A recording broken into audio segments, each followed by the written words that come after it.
Welcome to Understanding Agility in Final Fantasy IV Free Enterprise. My name is Tallgrant, and today we're going to be walking you through how agility and the active time battle system works in Final Fantasy IV and by extension Final Fantasy IV Free Enterprise. Final Fantasy IV uses the active time battle system.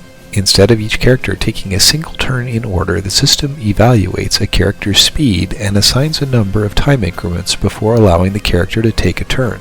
These time increments are referred to as ticks. After the appropriate number of ticks occurs on the game's timer, a character will get the opportunity to either enter the command menu or to execute an action that they've queued up.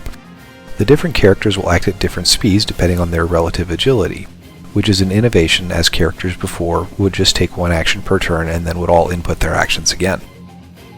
Relative agility determines how long the characters are going to wait before they enter the command menu. Final Fantasy IV will identify a character as your agility anchor and assign them a relative agility of 5. The anchor is set as a point of comparison for all other characters in the battle. All characters will be assigned a relative agility value that represents the number of ticks a character must wait before they have the opportunity to act. Relative agility is only determined at the start of the battle, so changing equipment after the start of the battle will not affect relative agility. Your agility anchor in Free Enterprise will be the character in the center position, or else the slot closest to it. If the center position is empty, then the top slot will be the anchor, then the bottom slot, and then the second to the top slot. If the Sea Hero flag is enabled, your hero character will override this and will be your agility anchor regardless of where they're placed in the party. Finally, if the vanilla agility flag is enabled and Cecil's present, Cecil will be the agility anchor. This will take precedence over any other flags for determining the anchor. Final Fantasy IV calculates relative agility by comparing the agility of the anchor to the agility of the character in question. And please note, I will use the term character to refer both to heroes in the party and to enemies which are being battled. The formula the game will use to calculate this is the anchor's agility times 5 divided by the character's agility. Let's consider the case of a level 50 Cid with 21 agility and a level 50 Cecil in the party with the 31 agility. To calculate the relative agility for Cecil, the game will take the 21 agility of the anchor, multiply it by 5, and divide it by Cecil's 31 agility. This will result in a total of 3.39.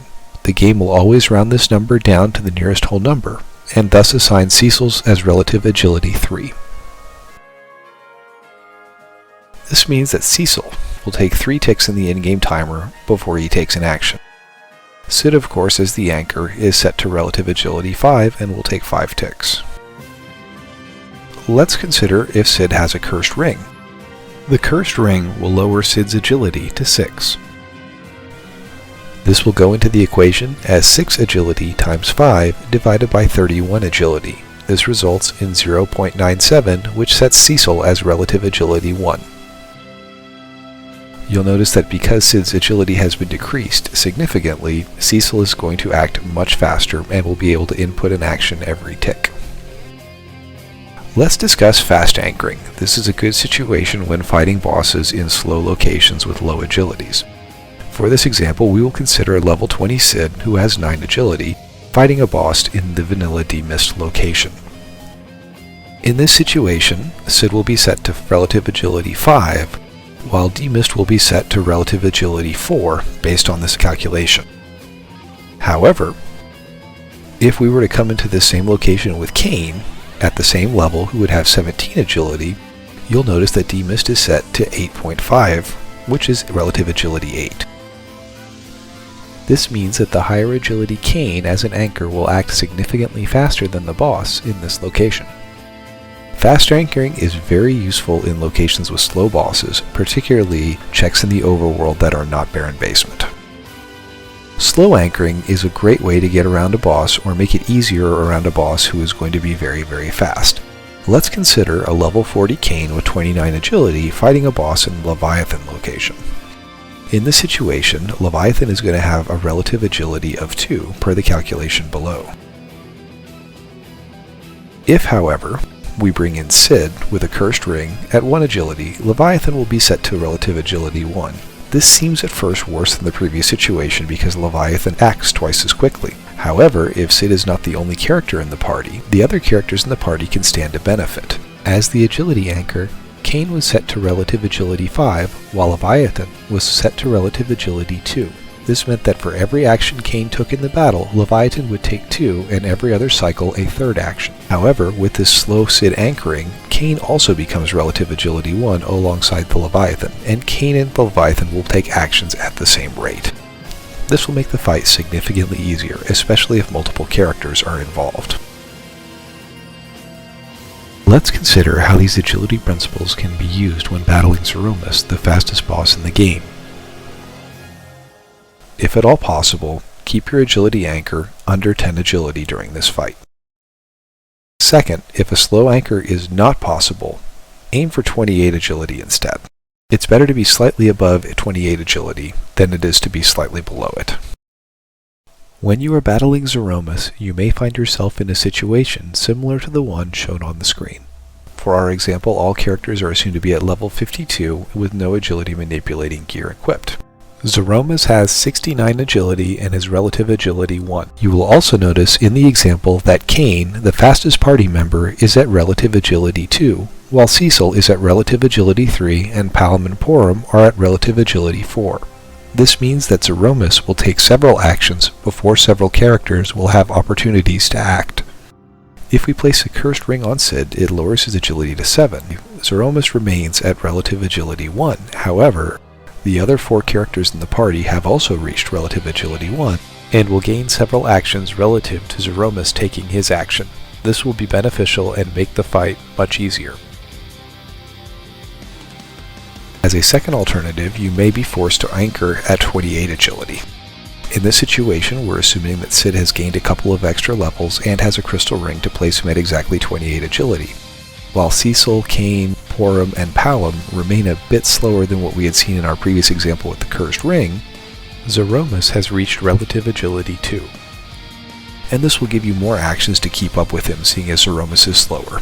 Please note that it is better to be slightly over 28 agility than to be under it. The reason is because 28 is a breakpoint for where Zeromus moves from relative agility 1 to relative agility 2. As an example, if our Cid is here at 27 agility, Zeromus comes in at relative agility 1. While Zeromus is at the same speed as our original example, it has slowed down the other members of our party, so it takes additional time for each of them to reach the menu. Being at 27 agility gives the maximum benefit to Zeromus and the maximum penalty to the party. Let's discuss the best gear for manipulating agility, as several items in Final Fantasy IV allow you to change the agility stat. First, there's a cursed ring. This is probably the most useful item as you can use it to reduce your anchor's agility by 15. Next is adamant armor, which adds 15 agility among other bonuses, and will allow characters to become faster. The crystal ring and ninja cowl add 5 and 3 agility respectively and can be equipped by all characters. These are very useful items for slightly increasing any character's agility past certain breakpoints or to increase a character's speed. Finally, the Heroine robe and Artemis bow can be used to increase agility, though at the cost of some of the spellcasting statistics. Please note that the Artemis bow is extremely useful even against Zeromus, because it may be removed after the battle begins. Because the game only checks the agility for relative agility purposes at the beginning of the battle, if you change equipment through the menus once the battle's begun, your character will still benefit from the bonuses of the item, but can remove it and equip something with more useful statistical bonuses. Dark Knight Cecil can also equip a black sword, which gains 5 agility. This can be very useful, particularly when doing overworld checks before he is promoted to a paladin. Edge, Edward, Paladin Cecil, Cain, Palam, and Rydia may all equip an assassin dagger for plus 5 agility. Cid, Paladin Cecil, and Cain can all equip a dwarf axe.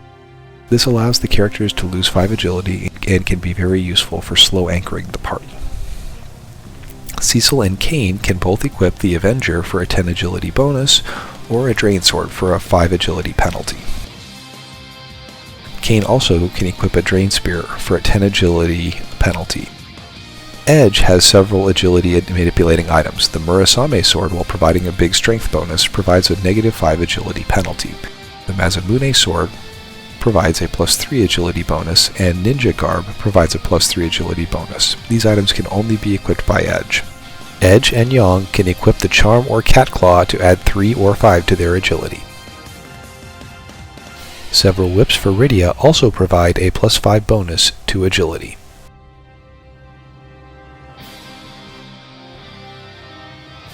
Thank you for watching my video on Agility and Final Fantasy IV Free Enterprise. If you enjoyed it, please subscribe to my channel at twitch.tv/tallgrant.